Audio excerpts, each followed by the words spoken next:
எல்லோருக்கும் வணக்கம். இன்னைக்கு அனிதா புஷ்பவனம் குப்புசாமி யூடியூப் சேனல்ல உங்களை எல்லாம் சந்திக்கிறதுல ரொம்ப ரொம்ப மகிழ்ச்சிங்க. நீங்க நிறைய பேர் கோமதி சக்கரம் ஆர்டர் பண்ணியிருந்தீங்க, இன்னும் வரலையா அப்படின்னு சொல்லிட்டு ஒரு சிலர் கேட்டுக்கிட்டு இருக்கீங்க. ஆர்டர் நம்பர் பிரகாரம் நாங்கள் வந்து எல்லாருக்கும் டிஸ்பேச் பண்ணிட்டு இருக்கோங்க. இதுல இன்னொரு சின்ன பிரச்சனை என்னன்னா, நான் மொத்தமாக வாங்குறேன் இல்லையா, அவங்க அனுப்பும்போது உடஞ்சது, அப்புறம் நிறம் கம்மியாக இருக்கிறது, மங்குனதெல்லாம் இருக்கு.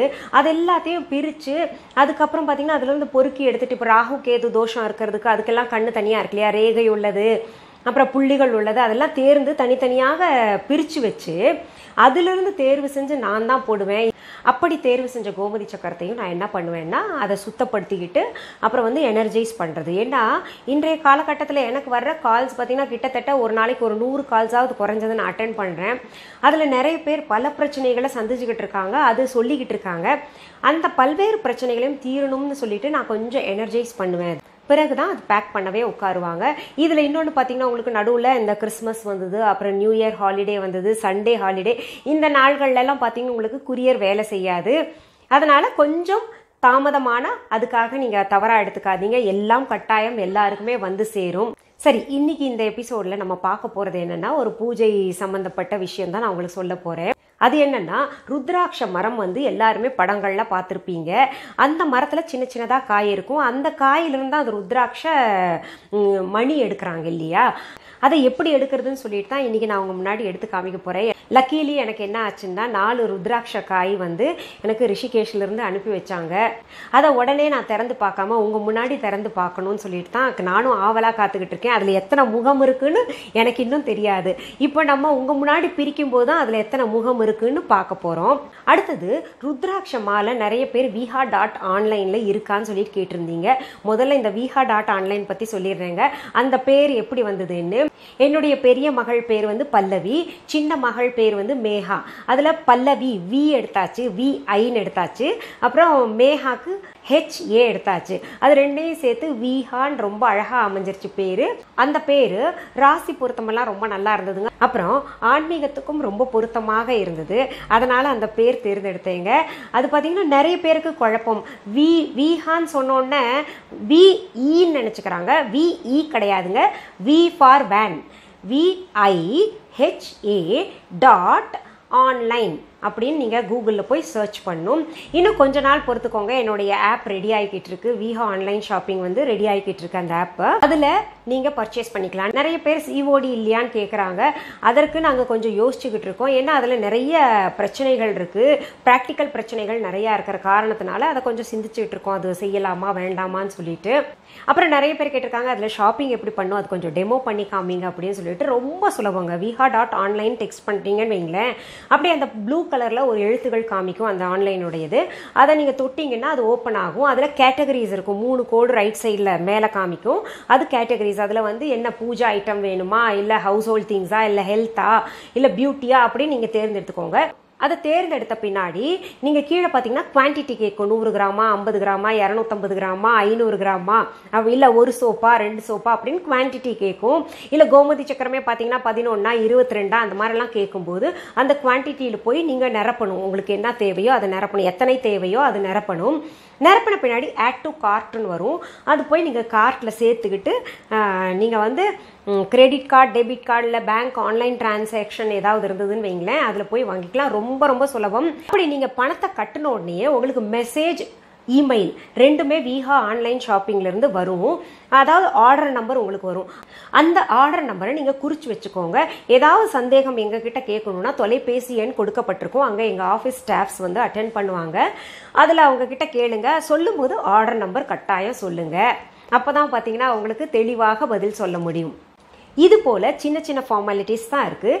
இப்போது நிறைய பேர் விஹா ஆன்லைனில் வந்து ருத்ராட்ச மாலை இல்லையா, அப்புறம் வந்து இந்த நவரத்னா ஸ்டோன்ஸ் இல்லையா, அப்புறம் வந்து ஷங்க் இல்லையா, அப்படி வலம்புரி சங்கெல்லாம் இல்லையா, உங்கள் பூஜா ஐட்டம்ஸ் இன்னும் நிறைய அப்லோட் பண்ணுங்கள் மேடம், கார்டன் க்ரோ பேக்ஸ் எல்லாம் போடுங்க அப்படின்னு கேட்டிருக்காங்க. அந்த கார்டன் க்ரோ பேக்ஸ் பார்த்தீங்கன்னா அந்த ஒரு பெண் இருக்காங்க இல்லையா, அவங்க ஸ்டாஃப் வச்சு முடிஞ்ச அளவு தைச்சிக்கிட்டு இருக்காங்க. சீக்கிரத்தில் வந்துடும். இப்போது இந்த எபிசோடில் ருத்ராட்ச மாலையை பற்றி நம்ம பார்க்கலாங்க. ருத்ராட்ச மாலை ஒரு முகத்திலிருந்து 32 முகம் வரைக்கும் இருக்கு. ஆனால் புழக்கத்துல பாத்தீங்கன்னா ஒரு முகத்திலிருந்து 21 முகம் மட்டுமே சொல்லப்பட்டிருக்கு. இந்த ருத்ராட்சம் எப்படி உருவானதுன்னு வேதங்கள்ல சொல்லப்பட்டிருக்கு. எப்படின்னா சிவபெருமானுடைய உடலிலிருந்து ஒரு நீர் துளி பூமியில விழுந்து ருத்ராட்ச மரமாக வளர்ந்து அதுல இருந்து ருத்ராட்ச மணிகள் உருவானதுன்னு வேதங்கள்ல சொல்லப்பட்டிருக்கு, புராணங்கள்ல சொல்லப்பட்டிருக்கு. இந்த ருத்ராட்சம் அணிவதால நம்ம எல்லாருமே ஒரு தவறான கருத்து என்ன வச்சிருக்கோம்னா, இது ஆன்மீகத்தின் அடையாளமாக நினைச்சுக்கிட்டு இருக்கோம். ஆன்மீகவாதி அப்படின்ற ஒரு அடையாளத்தை காமிச்சுக்கிறதுக்காக பயன்படுத்துறதாக நம்ம நினைச்சுக்கிட்டு இருக்கோம். சரி, இந்த ருத்ராட்ச மாலை அப்புறம் எதுக்காக போடணும் அப்படின்னு நீங்க நினைச்சீங்கன்னா, ஒண்ணு சிவபெருமானுடைய அருட்கடாட்சம் பெற்றது. அது போடுவதனால நம்ம சிவபெருமான் ப்ளீஸ் ஆவார், அதாவது மகிழ்ச்சி அடைவார். அது ஒண்ணு இருக்கு. இன்னொன்னு பாத்தீங்கன்னா உங்களுக்கு மருத்துவ குணங்கள் அதுல நிறைய சொல்லப்பட்டிருக்கு. அட நீங்க வேற மருத்துவ குணங்கள் எல்லாம் இருக்கு அப்படின்னு நினைப்பீங்க. நிச்சயமாக, அதாவது டாக்டர் ராய்னு ஒருத்தர் ரிசர்ச் பண்ணிட்டு அவர் மிகவும் அறியத்தகுந்த விஷயங்கள் எல்லாம் சொல்லியிருக்காரு. என்னன்னா, அந்த ருத்ராட்சம் அணிவதனால நமக்கு ஹார்ட் அட்டாக், ஹார்ட் சம்பந்தப்பட்ட நோய்கள் எல்லாம் வராதுன்னு சொல்லியிருக்காரு. மிகப்பெரிய மருத்துவர் அவர். இன்னும் பார்த்தீங்கன்னா அதுல இருந்து அந்த ருத்ராட்சத்திலிருந்து பயோ எலக்ட்ரிக்கல் மேக்னெட்டிக் பவர் வெளிப்படுது. அதனால பார்த்தீங்கன்னா பாசிட்டிவ் எனர்ஜியை நம்மளை சுற்றி எப்பவுமே இருந்துகிட்டு இருக்கும். அந்த நெகட்டிவ் எனர்ஜிகளை வெளியே தள்ளி விட்டுரும் அப்படின்ற மாதிரி. இல்லாட்டி அந்த ருத்ராட்ச மாலை வாங்கிக்கிட்டு நமக்கு நன்மைகளை மட்டுமே தரும் அப்படின்னு சொல்லப்பட்டிருக்கு. அதுக்கப்புறம் பிளட் ப்ரெஷர் கண்ட்ரோல்லையே இருக்கும். வீன்ஸ், நர்வ்ஸ், பிரெயின் சம்பந்தப்பட்ட நோய்கள் எதுவாக இருந்தாலும் அது தீர்க்கப்படும். இப்போ மனநோயாளிகள் எல்லாம் பார்த்தீங்கன்னா இந்த ருத்ராட்சத்தை அணிஞ்சாங்கன்னா நிச்சயமாக படிப்படியாக அவர்களுடைய பிரச்சனைகள் தீரும்னு வேதங்கள்லையும் சொல்லப்பட்டிருக்கு. டாக்டர் ராய் இருக்கார் இல்லையா, அவரும் சொல்லியிருக்கிறார், அதை நிரூபித்திருக்கிறார். இந்த ருத்ராட்சத்தை அணிவதனால பாத்தீங்கன்னா நமக்கு கோபம் குறையும். இதுல இன்னொரு மகத்துவமான விஷயம் இருக்குங்க. என்னன்னா, இந்த ட்ரக் அடிக்ட்ஸ் இருக்காங்க இல்லையா, அதாவது ட்ரங்கர்ஸ், அப்புறம் இந்த செயின் ஸ்மோக்கிங் பண்றவங்க, அதுக்கப்புறம் பான் பராக், இது போன்ற குட்கா, இது போன்ற விஷயங்கள்ல அடிமையாகி கொண்டு இருக்கிறாங்க இல்லையா, அவங்க எல்லாம் பார்த்தீங்கன்னா ஏகமுக ருத்ராட்சம், அதாவது ஒரு முக ருத்ராட்சம் போட்டாங்கன்னா ரொம்ப ரொம்ப சிறப்பு. நாளடைவில் அவங்களுடைய கெட்ட பழக்கங்களை விட்டுருவாங்க அப்படின்னு சொல்லிட்டு. ஏன்னா அது அந்த மாதிரி ஒரு குணத்தை ஏற்படுத்தும். அதனால இது போன்ற கெட்ட விஷயங்கள் எல்லாம் அவர்களை விட்டு அவங்களே வேண்டாம், இது குடிக்க கூடாது, இல்லை ஸ்மோக் பண்ணக்கூடாது, இது தவிர்க்கலாம், சாப்பிடக்கூடாதுன்ற மாதிரி ஒரு நிலைக்கு வந்துருவாங்கன்னு சொல்லப்பட்டிருக்கு. இது ப்ரூவும் பண்ணியிருக்காங்க. அப்புறம் இந்த ருத்ராட்சம் அணிவதனாலையும் அந்த ருத்ராட்சத்தை வைத்து ஜபம் செய்வதனாலையும் வீட்டுக்கு என்ன நன்மைகள் ஏற்படுதுன்னா பார்த்தீங்கன்னா, நெகட்டிவ் எனர்ஜி அத்தனையுமே நம்ம விட்டு போயிடும் சொன்னேன் இல்லையா, அது போயிடும். தான் செய்த பாவங்கள் தவறானதுன்னு உணர்ந்து அவர்களை இனிமேல் நல்ல வழிக்கு கொண்டு செல்லும். நம் மனதை ஒருநிலைப்படுத்தும். நம் மூளை பகுதிகளை எல்லாம் நன்றாக இயங்க செய்யும். இது பார்த்தீங்கன்னா இந்த ருத்ராட்ச மாலை கழுத்துல போடுவாங்க. எதனாலன்னா, அது கழுத்துல போடுறதுனால ரொம்ப ரொம்ப நல்லது. காரணம் என்னன்னா, இதயத்துல இருக்கக்கூடிய அத்தனை நோய்களையும் இந்த ருத்ராட்சம் தீர்த்து வைக்கும்னு சொன்னேன் இல்லையா. இதயத்துல பட நமக்கு இதயத்தில் இருக்கக்கூடிய அத்தனை பிரச்சனைகளுமே நீக்கப்படும். இப்ப நிறைய குழந்தைங்க பார்த்திருப்பீங்க, குழந்தை பருவத்திலேயே அவங்களுக்கு கயிறுல ஒரே ஒரு ருத்ராட்சம் கட்டி போட்டிருப்பாங்க. அதுல பெரியவங்க என்ன பண்ணலாம்னா, ரெண்டு பக்கமும் சில்வர், நான் காமிக்கிறேன் உங்களுக்கு. இப்போ சில்வர் ரெண்டு பக்கமுமே ஒரு கப் மாதிரி சில்வர் வச்சிருக்கும். சில்வர் அதுக்கு ரொம்ப ரொம்ப உகந்தது. இல்லாட்டி தங்கத்துல கப் மாதிரி செஞ்சுக்கிட்டு போட்டுக்கலாம். அப்படி குழந்தைகளுக்கு போடும்போது வெள்ளியும் ஸ்கூலுக்கு எல்லாம் போட்டு போகக்கூடாது. அதனால 5 முக ருத்ராட்சம் ஒரு குறிப்பிட்ட அளவு எடுத்துக்கிட்டு அவங்களுக்கு சிகப்பு கலர் கயிறுல கட்டி விட்டுக்கிட்டு கழுத்துல மாட்டி விடலாம். அவங்களுக்கு இந்த படிப்பு படிச்சது மறக்காது. இன்னொன்னு, அவங்களுக்கு இந்த கெட்ட கனவு இல்ல கெட்ட தீய சக்திகள் அவங்கள சீக்கிரத்துல அண்டாது. நீங்க எல்லாம் நினைப்பீங்க, கோமதி சக்கரம் போடலாமா இல்ல ருத்ராட்சம் போடலாமா, நீங்க எதையும் போட சொல்றீங்களே அதையும் போட சொல்றீங்களே அப்படின்னு நினைப்பீங்க. அதாவது ஒன்னே ஒண்ணு தெரிஞ்சுக்கணுங்க, எல்லாத்துலயுமே இது போன்ற இயற்கையாக இறைவனால் படைக்கப்பட்ட ஒரு விஷயத்துல மருத்துவ குணமும் ஆன்மீகமும் ரொம்பவே அதிகமா இருக்கு. ஒன்னே ஒன்று நல்லா தெரிஞ்சுக்கோங்க, நம்ம இது எதுக்காக போடுறோம், எதனால போடணும்னு தெரிஞ்சுக்கிட்டோன்னு வைங்களேன், அதை பிரிச்சு அப்படி நம்ம போட்டுக்கலாம். ஒவ்வொன்றும் பார்த்தீங்கன்னா ஆன்மீகமும் அதில் நிறைஞ்சிருக்கு, மருத்துவ குணமும் நிறைந்திருக்கு. அதுவும் இன்னொன்று பார்த்தீங்கன்னா இறைவனுடைய அருட்கடாட்சம் பெற்று இறைவனால் நேரடியாக படைக்கப்பட்டதுன்னு சொல்லலாம். இதெல்லாம் புதுசாக வழக்கத்தில் வர்ற மாதிரி நீங்கள் உணரலாம். கிடையவே கிடையாது. இது பார்த்தீங்கன்னா அந்த காலத்தில் பல்லாயிரம் வருடங்களுக்கு முன்பாக இதெல்லாம் கட்டாயமாக அணிகலன்களாக அணிந்து கொண்டிருந்தார்கள். ஜபத்துக்கு பயன்படுத்திக்கிட்டு இருந்தாங்க. ஆனால் காலப்போக்கில் இது விடுபட்டுருச்சு. இப்போ நிறைய பேர் சொல்கிறது பார்த்தீங்கன்னா, மனம் திறந்து என்ன உண்மையோ அதை சொல்ல மறுக்கிறாங்க. ஆன்மீகம்ன்ற பேரில் பயமுறுத்தி வச்சுக்கிட்டு, அதாவது அதை வேற நோக்கத்துக்கு கொண்டு போய்கிட்டு இருக்காங்க. எல்லாரும் அப்படி கிடையாது, ஒரு சிலர் அந்த மாதிரி செஞ்சுக்கிட்டு இருக்காங்க. இன்னும் ஒரு சிலர் என்ன நினைக்கிறாங்க, நமக்கு என்ன அப்படின்னு நினைப்பாங்க. ஒரு சிலர் வந்து தவறான வழி நடத்துதல் ஆன்மீகம்ன்ற பேர்ல நடத்திக்கிட்டு இருக்காங்க. இப்ப பாத்தீங்கன்னா நான் ஒண்ணு சொன்னேன்னா அதுக்கு குவைட் ஆப்போசிட்டா யாராவது சொல்லி வைக்கிறது. எப்படின்னா நான் இப்ப வந்து மோதிரமாக கோமதி சக்கரம் போடலாம், பெண்டன்ட்டாக போடலாம் அப்படின்னு சொல்லியிருக்கேன். எனக்கு ஒரு சிலர் ஃபோன் பண்ணி கேட்குறாங்க, நீங்க இப்படி சொல்றீங்க, ஒரு சிலர் இப்படி தவறுதலாக சொல்றாங்களே அப்படின்னு. நான் ஒன்னே ஒன்று சொல்றேன், நான் யாரையும் தவறுதலாக கைடு பண்ணுன்றது அவசியம் எனக்கு கிடையாது. எது உண்மையோ அதை அப்படியே நேரடியாக சொல்லக்கூடியவள் நான். எனக்கும் என் கணவருக்கும் பேரே ஃபீல்ல அப்படித்தான். எது இருந்தாலும் நேரடியாக மனசுல வச்சுக்காம சொல்லக்கூடியவங்க, மறைக்க மாட்டாங்க. நான் சொல்லிட்டேன்றதுக்காக ஆப்போசிட்டா வேணும்னே மாத்திட்டு சொல்லணும் தன்னுடைய சுயநலத்துக்காக நிறைய பேர் சொல்லிட்டு இருக்காங்க. அப்படி அணிகலன்களாக அணியக்கூடாதுன்னா அந்த அணிகலன்களே வந்து உருவாகி இருக்காது. அதாவது டாலர்னு ஒன்று வந்திருக்காது மார்க்கெட்டில் விற்பனைக்கு, அப்புறம் மோதிரம்னு ஒன்று வந்திருக்காது விற்பனைக்கு, அணிகலன்களாக வந்திருக்காது. நீங்கள் கல்கத்தாலாம் போய் பாருங்க, கோமதி சக்கரத்தை என்ன பண்ணுவாங்க, இந்த பெண்களாக இருந்தால் இந்த லெஃப்ட் ஹேண்டில் கட்டுவாங்க, இந்த இடத்துல சிகப்பு கையில் கட்டுவாங்க.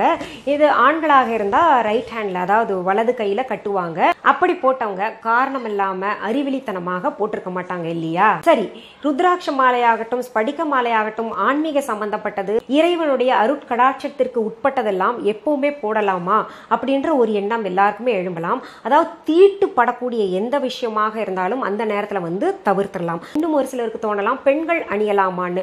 நிச்சயமாக பெண்கள் அணியலாம், எந்த வயதினர் வேணுமானாலும் அணியலாம். அந்த கோமதி சக்கரத்தில் நான் பாருங்க தாலி செயின்ல அணிஞ்சிருக்கேன். நிறைய பேருக்கு நான் தாலியே போட்டிருக்கேனான்ற ஒரு சந்தேகம். என்னுடைய நிறம் அப்படி, நான் எந்த தங்கத்தை போட்டாலும் எனக்கு எடுத்து காமிக்காதுங்க. என் கணவர் எப்படி முதல்ல மஞ்சள் கயிறுல போட்டாரு, அப்புறம் அவராகவே கோத்து எனக்கு செயின்ல போட்டாரோ, அவர் போட்டதை அப்படியே போட்டிருக்கேன். அந்த செயினை கூட நான் மாத்திக்கல. அப்படி ஒரு விஷயத்தை நான் செய்யாம மற்றவங்களுக்கு வந்து எப்பவுமே நான் சொல்ல மாட்டேன். இந்த ருத்ராட்ச மாலையை பெண்கள் அணியலாமான்னா தாராளமாக அணியலாம், எந்த வயதினர் வேணா அணியலாத. இது எப்பப்போ அணியக்கூடாதுன்றது ஒரு சிலது இருக்கு, அது மட்டும் தெரிஞ்சுக்கணும். நம்ம தாம்பத்தியத்தில் ஈடுபடுறதுக்கு முன்னாடி ஆணாகட்டும் பெண்ணாகட்டும் அதை வந்து கழட்டிடணும். அப்புறம் தீட்டு வீட்டுக்கு போகக்கூடிய ஒரு நிலைமை ஏற்பட்டால் அப்பவும் நம்ம எடுத்து வச்சுட்டு தான் போகணும். அது திரும்ப அணியணும்னா என்ன பண்ணணும்னா, மஞ்சள் தண்ணி அல்லது பச்சை பால் இருக்கு இல்லையா, காய்ச்சாத பால், அதில் போட்டு முக்கி எடுத்துட்டு அப்புறம் கங்கா ஜலத்தில் ஒரு தடவை நம்ம வந்து அலசிட்டு நம்ம போட்டுக்கலாம். அப்படி கங்கா ஜலம் இல்லைன்னா என்ன பண்ணணும்னா, சாதாரண தண்ணி இருக்கு இல்லையா, அதுல போட்டு அலசிட்டு அதை போட்டுக்கலாங்க. எல்லாருக்குமே இதுல ஒரு குழப்பம் ஏற்படும். இத்தனை முகங்கள் இருக்கு, அந்த இத்தனை முகங்களையும் எது அணிஞ்சா சிறப்பு அப்படின்ற ஒரு குழப்பம் ஏற்படும். அதுல ஒரு முக ருத்ராட்சம் அணியறது நல்லது. நான் சொன்னேன் இல்லையா யார் அணியணும்னு சொல்லிட்டு, அப்படி அணியலாம். அது எல்லாருமே கூட அணியலாம், ஒன்றும் பிரச்சனை இல்லை. ஏன்னா நம்ம கெட்ட குணங்கள்ல இருந்து அது நம்மை காப்பாற்றும், நம்ம அந்த கெட்ட தவறான பாதைக்கு போகாம பார்த்துக்கும். அது ஒண்ணு. அது தவிர பார்த்தீங்கன்னா பொதுவாக அணியக்கூடியது பார்த்தீங்கன்னா 5 முக ருத்ராட்சம் தான் பொதுவாக அணிய வேண்டும். ஜபம் ஸ்லோகம் எல்லாம் சொல்லணும் பகவானுக்கு அப்படின்னு நினைச்சீங்கன்னா 5 முக ருத்ராட்சத்தை வச்சுக்கலாம். நான் எப்பவுமே என்ன பண்ணுவேன்னா, என்னுடைய ஹேண்ட்பேக்ல துணிப்பையில போட்டு வச்சுப்பேங்க, சிகப்பு கலர் துணிப்பையில. நான் டிராவல் பண்ணும்போது ஏதாவது ஸ்லோகம் சொல்லணும் மந்திரம் சொல்லணும்னா அதை வச்சுட்டு மந்திரம் சொல்லுவேன்.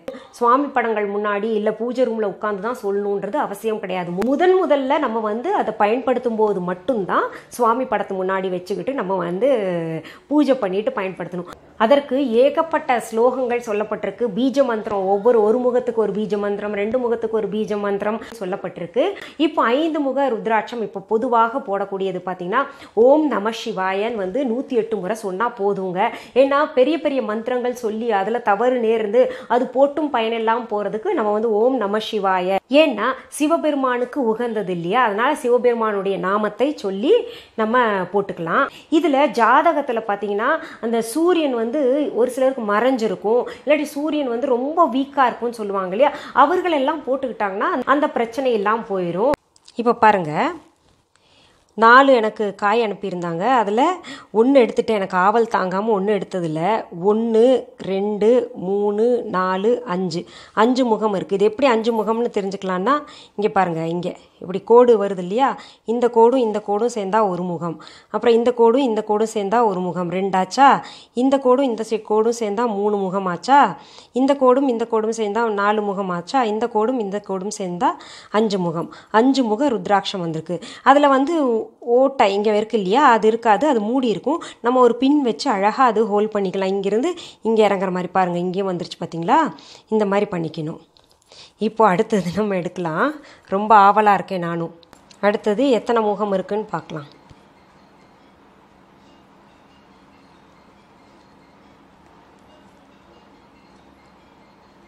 இதுதான் ஒரிஜினல் ருத்ராட்சங்க. நான் வாங்குறது மிகப்பெரிய ஜெம்மாலஜிஸ்ட் வடக்குலேருந்து. காய் வாங்கினோன்னா அதுலேருந்து ஒரு 12 மணி நேரம் தண்ணியில் போட்டு ஊற வைக்கணும். ஊற வச்ச பின்னாடி தான் நம்ம எடுக்கணுங்க இந்த மாதிரி. ஏன்னா அது ரொம்ப கடினமாக இருக்கும் தோல், அது எடுக்க முடியாது. பாருங்க, இதுவும் 5 முக ருத்ராட்சம். சரி, இனி அடுத்தது இதுவும் பாருங்க 5 முகம் வந்திருக்கு. பொதுவாகவே சாஸ்திரங்களில் சொல்லப்பட்டது எல்லாருமே பயன்படுத்தக்கூடியது 5 முகங்கள் தான். இந்த 5 முக ருத்ராட்சத்தில் இன்னொரு விசேஷம் என்ன இருக்குன்னா, நம்ம இதை தினமுமே இரவு தண்ணியில் 1 டம்ளர் தண்ணியில் ஊற வச்சுட்டு காலையில் வெறும் வயிற்றில் குடிச்சிக்கிட்டு வந்தோம்னா எப்பேற்பட்ட பிபியும் கண்ட்ரோல் ஆகும்னு சொல்லப்பட்டிருக்கு. அதனால் நம்ம வாங்குகிற ருத்ராட்சம் இருக்கு இல்லையா, அதை கூட ஊற வச்சு நம்ம காலையில் வெறும் வயிற்றில் குடிச்சிக்கிட்டு வரலாம். நம்ம இப்போது ருத்ராட்ச காயிலிருந்து எப்படி ருத்ராட்சம் எடுக்கிறதுன்னு சொல்லிட்டு நான் காமிச்சிருந்தேன் இல்லையா. நான் வாங்குகிற ஆன்மீக பொருள்கள் எல்லாமே பார்த்தீங்கன்னா உங்களுக்கு சங்காகட்டும் ருத்ராட்சம் ஆகட்டும் எல்லாமே 100% சர்டிஃபைடு லேப் டெஸ்ட் பண்ணதான். எங்கே வேணால் லேப் டெஸ்ட் பண்ணிக்கலாம். இந்த ருத்ராட்சம் பார்த்தீங்கன்னா உங்களுக்கு ப்ரௌன் கலரில் லைட்டாக காஃபி கலரில் இருக்கும். எடுக்கும்போது அதுதான் ஒரிஜினல் ருத்ராட்சம்னு நம்ம தெரிஞ்சுக்கலாம். இப்போ உங்களுக்கு நான் காமிக்கிறேன் பாருங்கள் மாலை எல்லாம் எப்படி இருக்கும்னு சொல்லிட்டு. இப்போ நான் உங்களுக்கு எடுத்து காமிச்சது கூட டார்க் ப்ரௌனில் இருக்கிற மாதிரி இருக்குது. கொஞ்சம் நேரத்தில் பார்த்தீங்கன்னா அதுவே ஆரஞ்சு கலராக மாறிடும். அதாவது ஒரு மாதிரி காவி நிறமும் ஒரு காஃபி கலரும் கலந்தா எப்படி இருக்குமோ அந்த மாதிரி மாறிடும். இப்போ நான் உங்களுக்கு அந்த ருத்ராட்ச மாலை காமிக்கிறேன். சின்னதாக இருக்கக்கூடியது நம்ம அணிஞ்சுக்கிறது, கொஞ்சம் பெருசாக இருக்கக்கூடியது பார்த்தீங்கன்னா நம்ம ஜபம் பண்ணுறதுக்கு பயன்படுத்திக்கக்கூடியது. இப்போ ரெண்டுக்கும் ஒன்றே பயன்படுத்தலாமா, ஒரே மாலையை பயன்படுத்தலாமான்னா கூடாது. அந்த ருத்ராட்ச மாலையை நான் இப்போ உங்களுக்கு காமிக்கிறேன். இது வேணும்னா viha.online கிடைக்கும், அங்கே போய் வாங்கிக்கலாம். மறுபடியும் சொல்கிறேன், உங்களுக்கு பொருள்கள் சேர்றதுக்கு தாமதமாச்சுன்னா அதுக்காக பயந்துராதீங்க, என்ன பணம் கட்டியும் கூட வரலையேன்னு சொல்லிட்டு. கட்டாயம் எல்லாருக்கும் சேரும். சரி, இப்போ அந்த ருத்ராட்ச மாலையை நம்ம பார்க்கலாம். இங்கே பாருங்கள், நான் சொன்னேன் இல்லையா சின்ன பீட்ஸ் இருக்குன்னு சொல்லிட்டு, சின்ன மணிகள் இருக்கக்கூடிய ருத்ராட்ச மாலை டார்க் ப்ரௌன் கலரில் இல்லை, இதுதான் ஒரிஜினலானது. டார்க் ப்ரௌன் எல்லாம் பார்த்தீங்கன்னா அது என்னென்னமோ பூசியிருப்பாங்க, அது மேலே போக போக நிறம் வெளுத்துரும்னு சொல்லுவாங்க. இது சின்ன மணி மாலை, இது நம்ம அணிஞ்சுக்கலாம். இப்போ அதுவே பார்த்தீங்கன்னா உங்களுக்கு பெருசு காமிக்கிறேன் பாருங்கள். இங்கே பாருங்கள், இது பெரிய மாலை, இது சின்ன மாலை, இது சின்ன மாலை. இது சின்ன மாலை பார்த்தீங்கன்னா நம்ம மிளகை விட கொஞ்சம் பெருசாக தான் இருக்கும். ஏன்னா நம்ம போட்டுக்கிட்டால் அது நமக்கு உறுத்தக்கூடாது, அதுக்காக அந்த மாதிரி இருக்குது. இது எல்லாமே கூட பார்த்தீங்கன்னா 5 முகமுடையது. நம்ம எடுத்தது இது பார்த்தீங்கன்னா அப்படியே கொஞ்சம் சுருங்கி போய் இது சின்னதாகும் இன்னும்.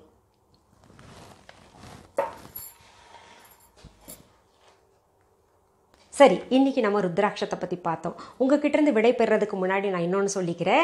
என்னுடைய ஆப் அனிதா புஷ்பவனம் குப்புசாமின்ற ஆப் பார்த்தீங்கன்னா ப்ளே ஸ்டோரில் போயிட்டு நீங்கள் டவுன்லோட் பண்ணிக்கோங்க. ஏன்னா நிறைய பேருக்கு இன்னும் தெரியல.